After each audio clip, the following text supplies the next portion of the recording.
तो अभी आप सुन रहे थे असदुद्दीन ओवैसी कई तरह के आरोप यहां पर बीजेपी पर लगा रहे हैं। कई खास मेहमान इस वक्त हमारे साथ हैं। आपको बता देते हैं बीजेपी का पक्ष रखने के लिए हमारे साथ राजीव जेटली हैं, हमारे साथ प्रोफेसर जुनैद हारिस हैं, इस्लामिक स्कॉलर हैं, डॉक्टर रिजवान अहमद हमारे साथ हैं, पॉलिटिकल एनालिस्ट हैं। आप सभी का बहुत बहुत स्वागत है। जुनैद हारिस जी, पहला सवाल आज मैं आपसे पूछूंगी। असदुद्दीन ओवैसी ने तो जो सवाल पूछे वो सरकार से सवाल थे, लेकिन पहला सवाल मेरा आपसे, जो असदुद्दीन ओवैसी के एतराज हैं, क्या वो आपके एतराज हैं? क्या वो आपकी आपत्ति हैं? क्योंकि अगर कोई इस डिस्कशन को देख रहा है तो कहता है जो ये गिनवाते हैं कि इस देश के लिए हमने कुर्बानी दी है, जो ये गिनवाते हैं कि हम इस देश में हिस्सेदार हैं, जो ये गिनवाते हैं कि हम इस देश के इस देश में इक्वालिटी है, कॉन्स्टिट्यूशन उसकी गारंटी देता है, तो जब एक ऐसे कानून की बात की जाती है जो बराबरी की बात करता है, उस पर चुप्पी क्यों साध ली जाती है? तब ये इक्वालिटी का, अगर आप अपने बच्चों को पैसे का पार्ट नहीं सिखाएंगे तो पैसा कमाने के बाद में हो सकता है वो आपको ही बेच दें। सावधान, फ्रीडम ऐप को डाउनलोड करें, बच्चों को पैसे का पार्ट कैसे पढ़ाना है सीखिए। राग जो है ये शांत क्यों हो जाता है? इसे भूल क्यों जाते हैं सब? एक चीज तो मैं बहुत क्लियर करना चाहता हूं कि पहली बात तो मैं एक कानून का मुखालिफ नहीं हूं, नंबर एक। नंबर दो ये है कि हमारा मुल्क डाइवर्सिटी रखता है अपने अंदर, डिफरेंट टाइप का कल्चर, डिफरेंट टाइप की पूजा पद्धति, डिफरेंट टाइप की आस्था। तो जो डिफरेंट टाइप का कल्चर है, जाहिर सी बात है कि वो इंडिविजुअल जो ट्राइबल सिस्टम है, जो माइनॉरिटीज हैं, खास तौर से वो फील करती हैं कि यूनिफॉर्म सिविल कोड में क्या होगा। चूंकि इसका ड्राफ्ट तैयार नहीं है, अभी सामने नहीं आया है, इसलिए उस पर कोई चर्चा ही बेकार है कि समझ में नहीं आ रहा है कि वो क्या होगा। और इसमें तो कोई शक नहीं है कि अगर कोई जुर्म करे तो उसकी सजा सबकी एक होनी चाहिए, लेकिन सबका अपना अपना कल्चर है, क्या वो भी एक हो जाएगा? ये क्या कुछ चीजें हैं, चूंकि क्लियर नहीं है, इस वजह से एक चीज है। एक बात तो ये हो गई। दूसरी बात ये है कि देखिए, बहुत बड़ी जरूरत है इस मुल्क की कि सबकी तालीम एक जैसी हो, सबका खाना एक जैसा हो, सबकी जरूरत है। हम तालीम के मामले में हम देखते हैं कि मिनिस्टर का बच्चा, आईएएस का बच्चा कुछ और पढ़ता है और गरीब का बच्चा कुछ और पढ़ता है। क्यों नहीं हम सरकारी स्कूलों के नाम कर देते हैं कि सब सारी की सारी चीजें हो जाएं? अभी हमारे मुल्क को जो सीढ़ियां चढ़नी चाहिए, हम समझते हैं उससे ऊपर की हम बात कर रहे हैं। अगर ये सारी चीजें हो जाएं तो ये सारी चीजें खुद ब खुद आसान हो जाती हैं। ये मेरा अपना अप्रोच है। नहीं, ये आपका अप्रोच तो है, लेकिन अभी आपने खुद ही कहा जिसका मसौदा नहीं आया उस पर इतनी बहस क्यों शुरू हो गई? सिर्फ सियासत हो रही है ना? मैं कुल मिला के ये कह रही हूँ, देश के अल्पसंख्यकों की नहीं, अल्पसंख्यकों पर बेस्ड सियासत हो रही है। प्रोफेसर हारिस, देखिए, अल्पसंख्यकों पर भी हो रही है, माइनॉरिटी और मेजॉरिटी दोनों के हवाले से सियासत में हमेशा ठीक है। चलिए, एक जवाब अब राशिद अलवी साहब है, कांग्रेस पार्टी से हमारे साथ। राशिद अलवी साहब, अभी आपने प्रोफेसर हारिस को सुना, ये कह रहे जो मसौदा नहीं आया, जो ड्राफ्ट नहीं आया, उस पर इतना हो हल्ला क्यों? सवाल ये है कि जब मसौदा नहीं आया तो फिर यूनिफॉर्म सिविल कोड की बात क्यों कर रहे हो? अरे पहले एक मसौदा तैयार करो, सारे राजनीतिक दलों से मशवरा करो, सारे रिलीजियस लीडर से मशवरा करो, तब उसके बाद बात करो। और हर इलेक्शन से पहले लेके आ जाते हो यूनिफॉर्म सिविल कोड। इलेक्शन ख़त्म हो जाता है, यूनिफॉर्म सिविल कोड ख़त्म हो जाता है।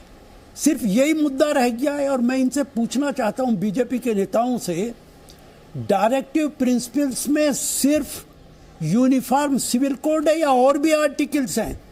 16 आर्टिकल्स हैं, किसी आर्टिकल की बात नहीं करते। संविधान कहता है जितने मजदूर हैं उनको इंडस्ट्रीज के अंदर, कारपोरेट हाउसेस के अंदर हिस्सा देना चाहिए, इसकी बात क्यों नहीं करते? संविधान का डायरेक्टिव प्रिंसिपल्स कहता है जुडिशरी को एग्जीक्यूटिव से अलहदा कर देना चाहिए, क्यों नहीं इसकी बात करते? आर्टिकल 44 ये नहीं कहता कि यूनिफॉर्म सिविल कोड को इम्प्लीमेंट करो। आर्टिकल 44 कहता है कोशिश करो यूनिफॉर्म सिविल कोड की। क्या कोशिश कर रहे हो? आपने हमसे मशवरा किया, कांग्रेस के नेताओं से किया, रिलीजियस लीडर से किया? ये तानाशाही थोड़ी है, भारत के अंदर लोकतंत्र है।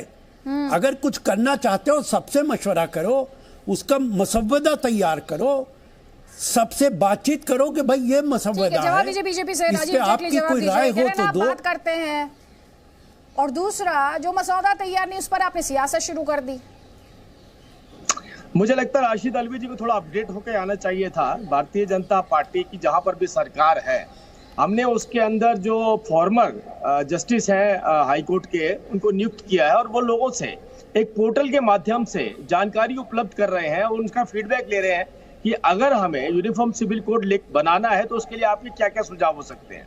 शायद अलवी साहब आपको ये जानकारी लेके आना चाहिए था, और इसी बात को आपने मुद्दा बनाया कि क्यों जल्दी नहीं लेकर के आ रहे हैं आप। और अभी थोड़ी देर पहले आपने बोला दूसरी राजनीतिक पार्टियों से क्यों नहीं चर्चा करते।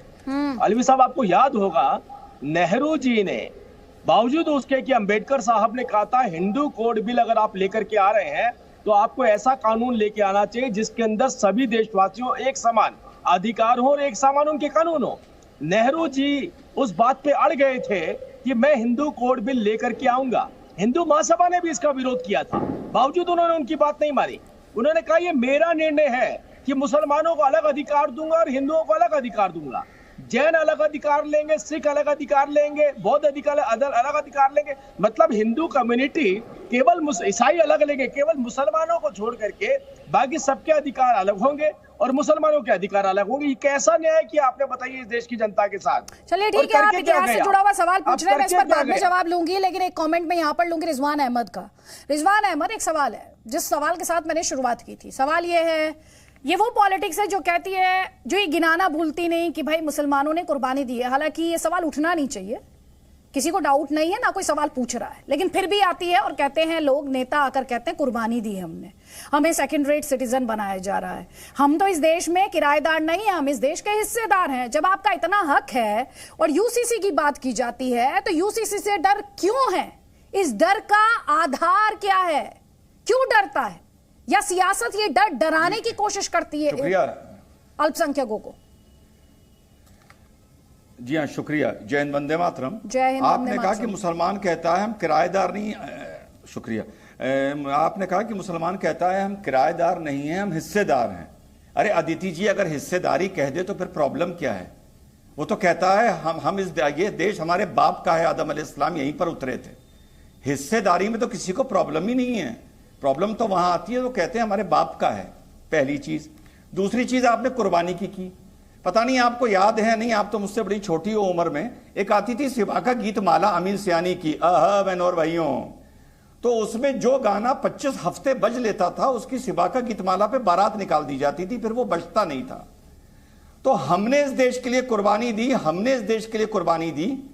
अब 70 साल ये गाना बज लिया है, मेरे हिसाब से सिवा का गीतमाला पे अब इसकी बारात निकाल दो, अब इसको बजाना बंद करो। ये रिकॉर्ड बहुत बज लिया, रिकॉर्ड भी घिस गया और सुई भी घिस गई। दूसरी बात। तीसरी बात, हमारे हैरिस भाई ने कहा कि इंडिया में डाइवर्सिटी है, बिल्कुल है, लेकिन वो डाइवर्सिटी आपको पर्सनल लॉ को मिसयूज करने का अधिकार नहीं देती। अगर मुसलमानों ने शरीयत का बतौर शरीयत ही इस्तेमाल किया होता तो शायद यूसीसी के लिए कम से कम मुसलमान की तरफ कोई आंख उठा के नहीं देखता। आपने ट्रिपल तलाक को डिफेंड किया, आपने एक स्टेज पे पहले हलाला को डिफेंड किया, आपने शाबानों पे गरीब औरत को 800 रुपए ना दिए जाएं उसके खिलाफ आप सड़कों पर उतरे। तो जनाब, जो प्रिविलेज मिलती है, तो प्रिविलेज का अगर आप दुरुपयोग करेंगे तो उस प्रिविलेज को छीनने के लिए भी एक गुट खड़ा होगा। तो दुरुपयोग करना बंद कर दीजिए, शायद शरीयत के खिलाफ बोलने वाले खत्म हो जाएंगे। और आखिरी बात उन्होंने, आखिरी बात 10 सेकंड, उन्होंने कहा कि साहब अपना अपना कल्चर है। भैया ये नेशनल टीवी है अदिति जी, क्या यूसीसी ये कहेगा कि मुसलमान दुल्हन अब शरारा और गरारा नहीं पहनेगी, साड़ी पहनेगी? क्या यूसीसी ये कहेगा कि मुसलमान दुल्हन अब अपने मांग में सिंदूर भरेगी? भाई ये कैसी कैसी पढ़े लिखे लोग बात करते हैं। यूसीसी का हमारे अलग अलग लोगों के कल्चर से क्या लेना देना भाई? क्यों देश को गुमराह कर रहे हो नेशनल टीवी पर बैठ के? अगर आप अपने बच्चों को पैसे का पार्ट नहीं सिखाएंगे तो पैसा कमाने के बाद में हो सकता है वो आपको ही बेच दें। सावधान, फ्रीडम ऐप को डाउनलोड करें, बच्चों को पैसे का पार्ट कैसे पढ़ाना है सीखिए।